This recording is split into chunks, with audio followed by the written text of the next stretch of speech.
Hello there, and here's your need to know on the 2020 Chevy Blazer. The 2020 Chevy Blazer comes with many exciting features and innovative technology. Starting with the exterior of the vehicle, on the driver's side handle, along with every other handle on the vehicle, you do have a push button for keyless entry. As long as you have your key fob in your hand or in your pocket or on you, you can walk up to the vehicle, press the button, and it'll lock and unlock all the doors on the vehicle. Heading on back just a little ways to your gas door. We are a capless fuel system now, which means you no longer need a cap for the fuel system. It's just a plug and play system. Take the nozzle from the gas station, plug it in, and you're ready to roll. At the rear of the vehicle, there's several ways you can open the back hatch. First, there's a button list right underneath this handle right here. You just press that button and you have a power hatch. To lower it, you have a button up here on top. You also have a button on your key fob. It's listed right here. Press twice on that and you can open and close with that. Or there's also a foot activated system, which your sensor is going to be on the left hand side, right where you see a Chevy emblem on the ground. You just put your foot underneath and boom, your door closes. In the rear cargo area, you can see there's plenty of space. Pull on this handle right here, your floorboard comes up. That's where your spare tire is, your jack, and extra storage space. If you look a little bit farther up, there is a cargo management system, which actually attaches into these rails right here on either side. And that is an adjustable system, so you can hold certain items in place without them rolling or moving around. Your rear view mirrors on both sides have a sign blind zone alert system, which basically means it uses the sensors in the back of the vehicle to determine if there's someone in your blind spot. If there is, on either side, there's a little car with a star that will light up in orange and tell you if there's someone in your blind spot. The rear seats in the vehicle do fold completely flat with the rear floor to give you extra cargo space. Very simple. There is a lever right here. You pull the lever, your seats fold down, and there you have created an entire extra area of cargo. Moving to the interior of the vehicle, starting with the driver's side door. Up by the handle, you have your lock buttons. You also have your memory seats. You're going to hold your set button until it beeps. Get your seat in place and then hold the 1 or the 2 until it beeps, and you've set your memory seats. It is a 10-way power driver's seat, so you can move back, forth, up, down, sideways, any way you want to get that seat completely comfortable for you. Then if you move a little bit farther down on the door, you do have one more button that you can use on the rear hatch. The center of it is a button, but it does turn, so you can determine how high you want that back hatch to go. If you're pulling in the garage, most people will stick it at the 3/4 so it doesn't hit the garage door. To the left of the steering wheel, you have your headlamps right here. They are already set automatically to auto, but you can turn it to either turn them off or manually turn them on. On to the left of that is your dimmer switch for your dash to make it brighter or dimmer. And then below that is your emergency parking button. There's no longer a pedal for that.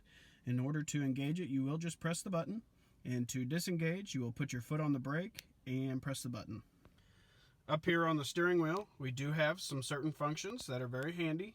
On the right-hand side of the steering wheel are your arrows and your toggles to control this screen up here, which gives you all the info you need to know about your car. Such as your trip odometers, your fuel economy, tire pressure gauges, all kinds of different stuff. Even right now it's set on your digital speedometer. Just to the left of that are your phone buttons. This button here will answer calls and start your talk, your speech that you can use to make phone calls. And down here is your phone hang up button. On the other side, you do have your cruise control, which is right here, controlled by these 2 buttons and this toggle that goes up and down. Heated steering wheel, and right here is your crash alert system. On the back of the steering wheel, on either side, You will find a couple of buttons. Those buttons on the right hand side will control the volume for the radio. On the left hand side will control switching through your presets. Over to your center console area, you do have a few functions down here. In the front is your wireless charging station for a lot of newer iPhones and Android phones. Just set your phone there and it'll automatically charge once the vehicle is turned on. Down here is your four-wheel drive system. All it is a toggle. You just turn it and it'll automatically switch to your four-wheel drive system. You have sport driving system. You have a little bit of a mountain type driving system, and if you plan on towing something, there's your trailer system. You do have the ability to turn off your parking sensors in the back, and then your lane alert system is right here. You can turn that on and off. That's handy on the highway. When you're going long distances, it'll help guide you between the two lines on the road. To your climate control system, which is located right in front of your shifter. All of your buttons are located all in one single row. You do have dual climate control systems, which means if one person likes it warm on one side, one person likes it cool on the other, you can adjust it accordingly. The bigger knobs here that look like vents, which they are vents, but the exterior portion does turn, and that changes your temperature. As you can see, as I'm turning it, the temperature is going up. Next to the temperature display is your heated seats, your cooled seats, and vice versa on the other side. Your directional airflow is located on these buttons. Down here is going to be your defrost and your fan speeds. Moving up to your main stack, sitting up here on the left-hand side, this vehicle does have the auto start-stop function, which means if you come to a complete stop at a stoplight or a stop sign, the engine will shut off. To re-engage that, all you have to do is take your foot off the brake, and by the time you get your foot to the gas, it will start back up. However, if you are in a drive-through or stop-and-go traffic and it keeps shutting off on you, you can hit this button right here and it'll disengage that function completely. Once you turn the vehicle off to restart it, that function is started up again. Hazard lights here. On the other side is your glove box button. So no handle for that anymore, just a button. And then your traction control system. Up to your big screen, you do have some radio functions here. You've got switching through your presets, your volume, your power button for the radio, your home button. This is the home screen. As you can see, there's a few different icons to look at. You've got your audio, your phone, navigation. It does have a Wi-Fi hotspot as long as you have an active OnStar subscription. You can switch between users. Settings is where you're going to change like clock settings and volume settings and things like that. Apple CarPlay, Android Auto, those are where you plug your phone directly into the vehicle, which goes into the USBs. You can basically display your phone screen up to this screen to do text messaging, certain Google Maps, different things like that. Your audio screen is very easy to use. Everything's right there, super user friendly. You get your AM, your FM, and your Sirius all right there on your front screen. If you hit the more button, if your phone was plugged in or if it was Bluetoothed on, it would show right there. So you can play music that way as well. You're going to tune with this. You can do an auto tune there, or you can use your arrows there to go to the next available station. If you're on Sirius, you can hit browse, and it breaks it down by different genres of music, and if you click one of those, it'll show all the available stations underneath that genre. Underneath your phone icon, so right now it says no phone connected. All you're going to do is hit connect phone. You're going to hit add phone. You're going to go to your Bluetooth screen on your cell phone, and underneath your Bluetooth screen it should say search for available devices. Once you hit that, it'll pull up the My Chevrolet. You're going to click My Chevrolet, hit pair. It's going to give you a PIN number on both devices. So up here on this screen and on your phone screen, make sure you hit those that they match.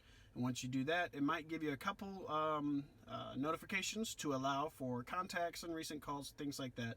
Once you've gone through that step, which only takes about 30 seconds, your phone will automatically pair. Your contacts will be uploaded to the screen. Your history will be uploaded to the screen, and you'll be able to use your voice function to call people in your phone book. Navigation screen, pulls up, it does give you an up-to-date navigation system. This is a system we recommend updating about once every year or 2 years.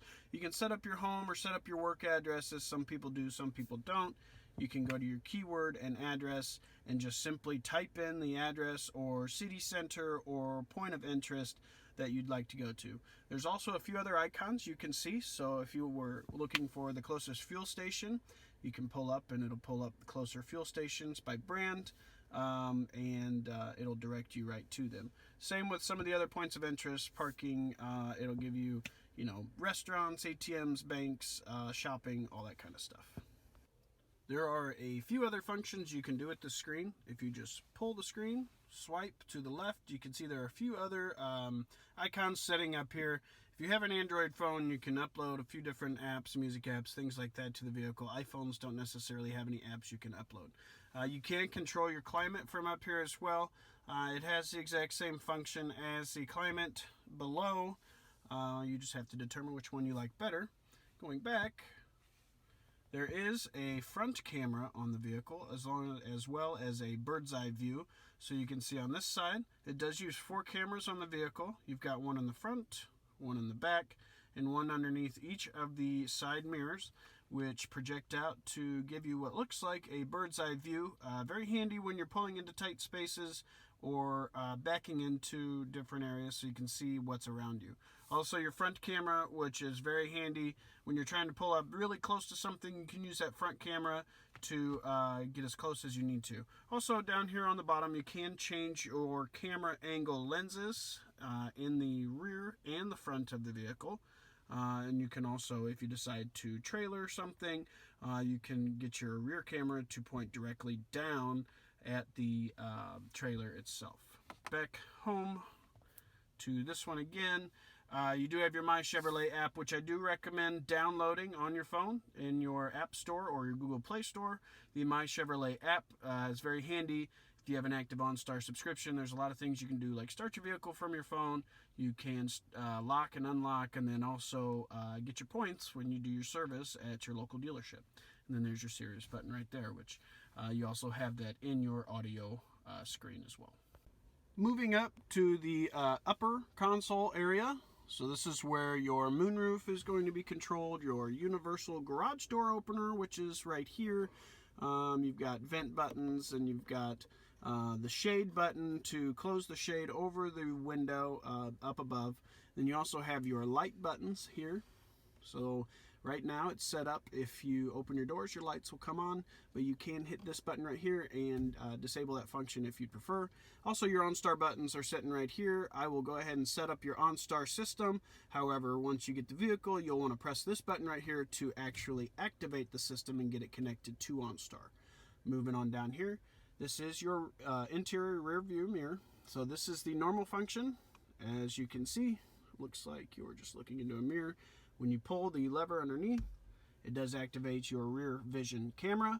This camera does run full time if you prefer. It gives you an unobstructed view of the rear, and it is a wide angle view as well. So it gives you a clearer picture of the back without anybody's heads or headrests in the way of what you're looking at.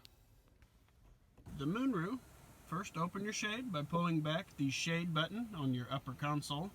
As you can see, the moonroof does go all the way to the back of the vehicle. However, just your front actually opens. You're just going to pull the separate button. See how it lifts and vents and then pulls completely backwards. To close, you'll just do the reverse function. A couple other small features. This A, that looks like it's almost in like a light bulb or even like an octopus, is actually your automatic high beams. So basically there's a sensor that's directly behind your rear view mirror on the window. That sensor senses when it's dark enough, it'll automatically turn on your high beams. However, if there is a car approaching or directly in front of you, it will automatically turn those lights off so it's not blinding to the other people. Another feature down here are your automatic mirrors. The mirrors are heated as well. In order to move the mirrors, you're going to depict whether you want your left mirror or your right mirror. Press that button. It'll light up saying it's ready to go, and then use your arrows here to move the mirrors so it's desirable for you. Your key fob itself controls your lock, unlock. This is your remote start system, your power tailgate, and your panic alarm. In order to run your remote start, you need to lock the vehicle twice. Make sure on the third or the second lock it does beep at you. Once you do that, hold down this button right here for about 5 seconds and your vehicle should automatically start. Like I said, that's your automatic tailgate. Hit that twice, it'll open your tailgate. And if you ever need to use your panic alarm, all you do is press that button right there. Hold it down for about 10 seconds and it'll sound the alarm for you. There is also a key on the inside, is a door key. Press that button here, pull this part out here, and there will be just a standard key that pulls out. The only function for that is to unlock the vehicle in case this fob, actually, the battery dies. I hope this delivery video was beneficial to you and you got all the info that you need in order to successfully drive your brand new Blazer and hopefully understand all of the different technology and features that are on this vehicle. There is a lot of technology on this. It does take a little while to get used to. I do recommend sitting in your driveway, playing around with some of the buttons, familiarizing yourself with where everything is on the vehicle. Once you do that, you should be ready to go. They're a lot of fun to drive. They're super sporty and you're going to look great. Your brand new Cajun Red RS Blazer.